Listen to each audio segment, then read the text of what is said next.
Today we are going to discuss about last leg of how to put information in your system design interviews.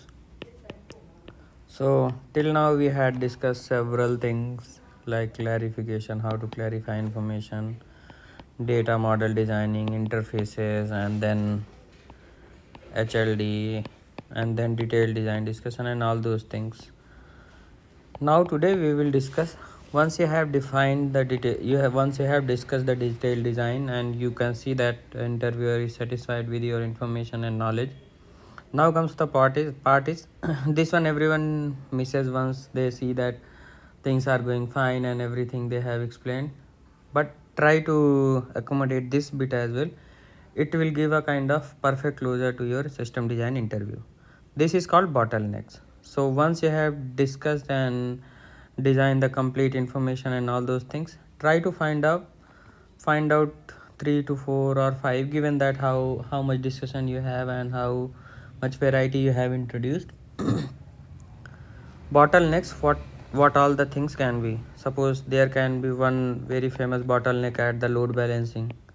Load balancer is one bottleneck. How you will try to avoid this thing? Then try to find out all the single point failures. So suppose if you have introduced that one queue is there which is going to be source for several systems, then this can be one bottleneck, single point failure. If this queue goes down, then everything will be at a toss. Then try to find out that what will happen if your replicas are at failure. So what will happen, suppose if you have kind of master slave architecture, and in that one, if the replicas which they are supposed to replicate everything, and your master goes down and replica does not contains the data, how you are going to handle those things.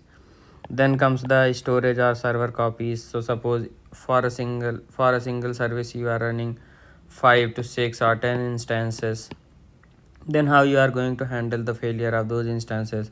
Few of them goes down, or if you have to add some or the things like that, those things will give you a kind of uh, good discussion around your system design interview, that what all the things you can do.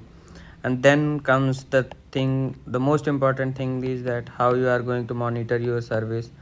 Just like app dynamics, you can have Grafana dashboards, you can have in your system, which will give you a nice charts about all the failure and all those things. App dynamics will give you all the DB calls, service to service calls, and all those things will be there.